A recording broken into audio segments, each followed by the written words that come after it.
We were just bad to the bone. We were gangsters. So we never did get a chance to prove to anybody that we had good inside of us. Only thing I heard about was how many drive-bys and how many guns and how much dope we had.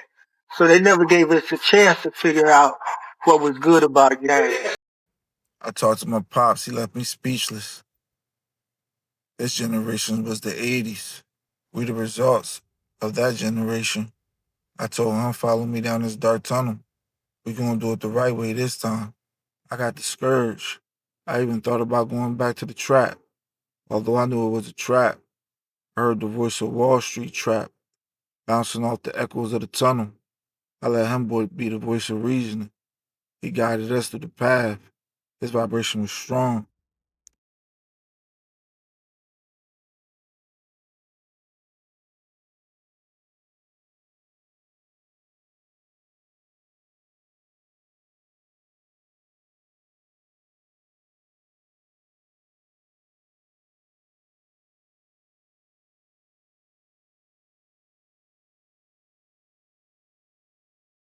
Week, even people like my dog Markel that hit me and said, say, bruh, the level of growth, maturity, bro, I need that. And I don't want y'all to know something, bro. Like, man, listen to me. I fought with my spirit all week. Because I had to think about, so I thought about something and I said, when I was 16, I went to prison for shooting a man, not because I was defending myself, I was defending my ego. I was defending my ego. And the thing I'm learning about life is the devil don't got no new tricks. The devil don't got no new tricks. And so what we gotta do is we gotta know what we represent. And I'm gonna tell y'all something, man. I really went home Tuesday night and said, God, I need you to forgive me. And the reason why I said, God, I need you to forgive me is because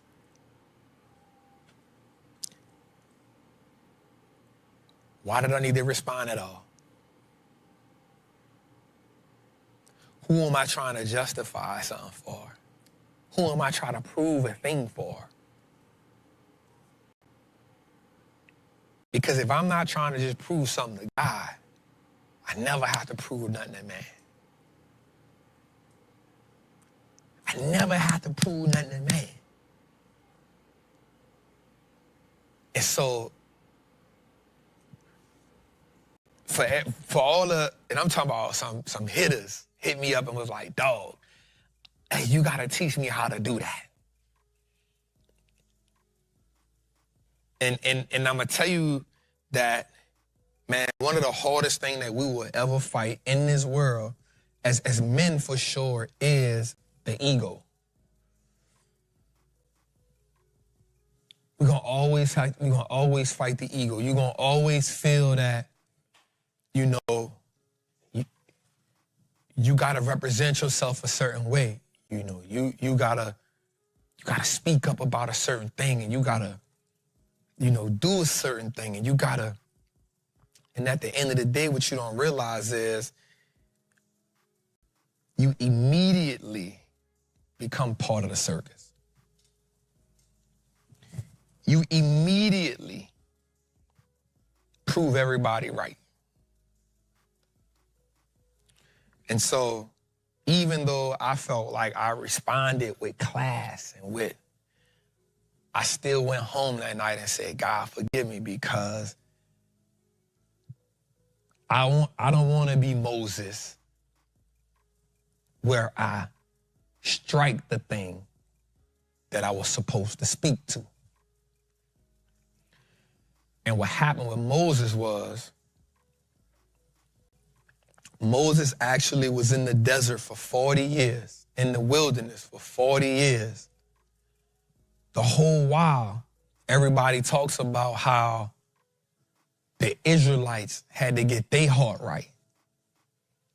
But those 40 years, Moses was still trying to get the residue out of his heart of his past. For those 40 years that Moses walked in the wilderness, he still had to get the residue of the fact that he was a murderer out of his system. He still had to get the residue of he had anger problems out of his system. And the thing about it is, you can worship God, you can pray to God, but if you don't let God take that out of your heart, if you try to take it out of your heart yourself, you will never be successful. And so what happened was when Moses came down and saw what the people was doing, and then when Moses, God said, just speak to it and I'm gonna everybody gonna drink from it. I just need you to speak to it. The thing about anger is, once it get on you, it overwhelms you. Now, I know this wasn't a prison situation, but I know a lot of people in prison who I was in prison with who can tell you, I was having an out-of-body experience when I did such and such and such and such. I wasn't myself when I did this, that. I was angry. I wasn't thinking right. Because what happens is anger, once it overtakes you, you're not yourself. And it can make you do something that you can regret for the rest of your life.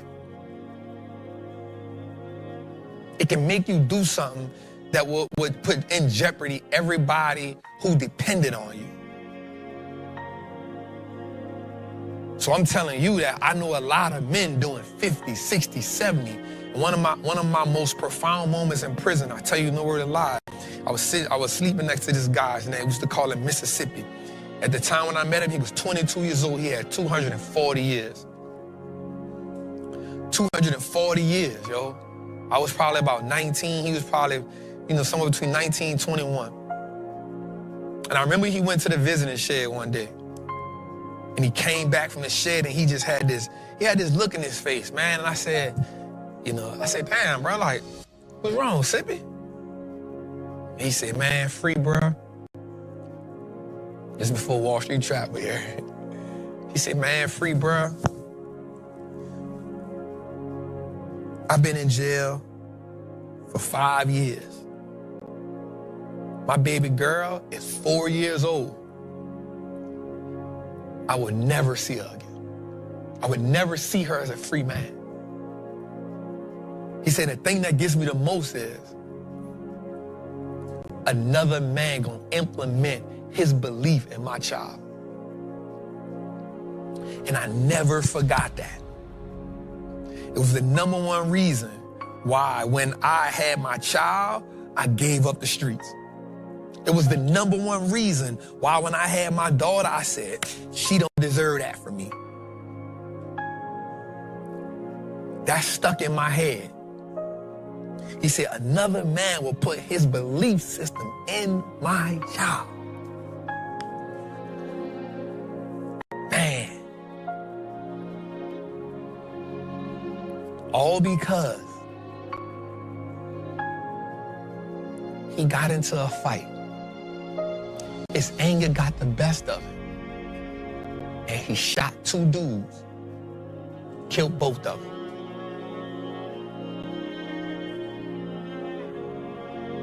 And he said, bro, I really ain't won't do it.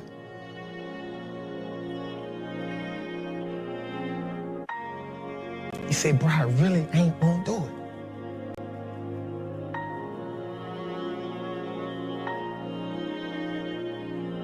Anger.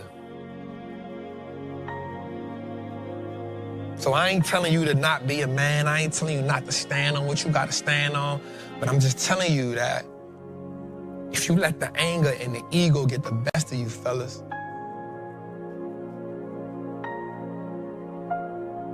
it's gonna trick you out your spot. What's up, y'all? So, yo, you know what like inspired me to like do that video? Because always feel like anything that mankind touches, he corrupts. And when Wall Street Trapper, I'm not big on his financial channel because I just don't take financial advice from anybody. I just like fucking with one person that could explain it to me in a way that I can understand. But nevertheless, though, I do respect him and salute him. But what I do like about him is how he handled that. I love how he handled that shit. He handled that shit as you should handle it. And that's what I mean when I say like anything man touches is like he corrupts because when you look at like the quote unquote culture of our color people, everything that starts off so genuine and so pure, people come in with their personalities, men and women, come in with their personalities, with their ego, with their disrespect, with their arrogance, for all these worldly personalities. And I feel like once you do that, you taint it and it's not pure no more. When you look at the motherfucking conscious community, when you look at the economic community, that shit is like kid shit when you look at it on an optic level. And I know like the elite, you know what I'm saying? I know they probably look at him like, look, told you it was only a matter of time before niggas start nigging. And it's just like beyond me at this point. And it's like, what are motherfuckers trying to prove? If motherfuckers like truly about the information, or they just in it for like the drama type shit. You understand what I'm saying? But I really was inspired how he handled it and how he went in his inner world and checked himself. And he didn't take his platform and put all these low level evil mankind attachments to it to taint it. Cause that's how men, that's how we taint shit. And that's why I say anything man touches he corrupt because he's so worldly and he bring the world with him and touch something so precious that can feed millions and trillions of people with authentic information for us to evolve. And they take it and they taint it with their personalities and shit and their ego and their arrogance. And when you look at like the conscious community, when you look at economics, when you look at any facet of YouTube, it's always like that. It's always like that. And that's why, like, not saying that brings you to my other point. Like, that's why I don't really be big on the quote unquote big faces on YouTube when it comes to financial advice, when it comes to spiritual advice, when it comes to anything that'll help me move forward personally. Because it's like that shit be hype. Motherfuckers be wanting to be famous, and they don't really be about the information. And I guess he was addressing EYL. Now I don't watch none of these guys, but I was just inspired, and I thought that was a very teachable moment. That's why I did a quote unquote reaction video to it, because that takes a hell of a dude to take his blessings and count his losses and say, you know what, fuck it, you got it. Like, I mean, whatever, motherfucker. And from from looking at it from appearance wise, because me and him been through very much similar things as far as like where he went down for it when I went down for it. But that's neither here nor there. But what inspired me is that his personality, his character, he respects true violence from what it appears to be. He respects true violence, and he been in that dark, and he don't want to go back to that dark by letting man corrupt him, by letting himself be corrupted. You understand what I'm saying? And I think that's a very, very mature thing. And I think we can learn from that. I know it inspired me and it checked me. Because sometimes it'd be hard not to swing the ox sometimes, bro. I'll tell you. Like, know what I'm saying? And in the world we live in now, it's like you could pop shit on YouTube or the internet, and for the most part, ain't nobody gonna do nothing about it. You know what I'm saying? Nobody gonna, like, it's not in the old days unless they create some virtual reality, is where though you could reach to the phone and smack a motherfucker. Like, know what I mean? But until that time, like, know what I mean, for the most part, nobody gonna do nothing.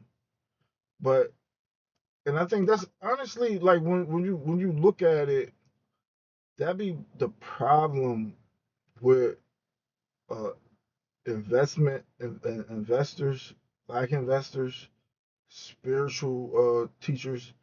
Motherfuckers be trying to be famous, bro. Motherfuckers don't be really, really about the information. Me personally, I be really, really about the motherfucking information and how it can evolve us for humanity. How can it evolve us all for the better?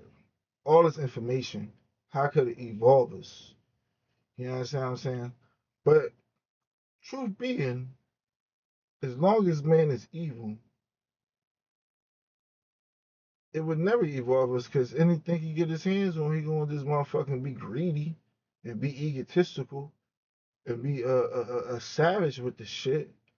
And there's a very, very, very few selective people that be moving in that fashion, probably like 1%. And those are the people I attach to. I attach myself to personally, or my personal evolution is those people. Cause I'm not with that fanboy shit. Like, know what I mean, like I really, really want the information because at the end of the day, when it all boils down to it, they can teach you all they know.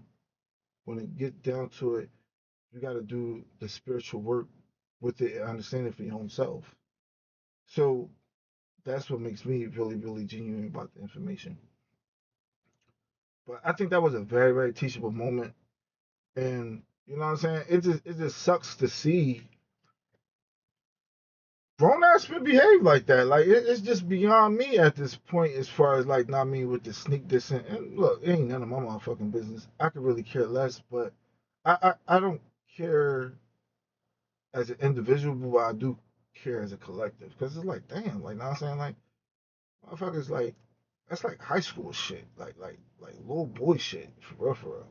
Like know what I'm saying, it's where though like motherfuckers bickering back, grown men, like know what I'm saying, bickering back over forth over the internet about somebody copying somebody. I just don't get that. I thought people would be more mature at the age that they are and the money that they get. Like it's like crazy to me. Like I mean, but that just shows the greed of men. Like I mean, but nevertheless, to make it positive, I really like how he handled that, and I really like how he checked himself and corrected himself and went within and dealt with himself, and that is the true growth. That is the true growth at the end of the day, because like at the end of the day, you go overcome another motherfucker by force, but when you check yourself, nothing can truly overcome the meat. Like know what I'm saying, nothing can truly overcome the person who overcomes himself. And at that moment, he overcame himself. He dealt with himself. Like I mean, and that's the voice of reasoning when you go forward. When you hear shit like that, when you're going down that darkness, when you hear shit like that, that's how you correct the old generation. Like I mean, that's how you correct your generational curses by your lower level your lower level energies and just correct that shit like that every time. So I fucks with it, man, and you know what I'm saying. I really appreciate that video because that shit was dope, man. That shit was dope. It really was. But to next video, let me get out of here.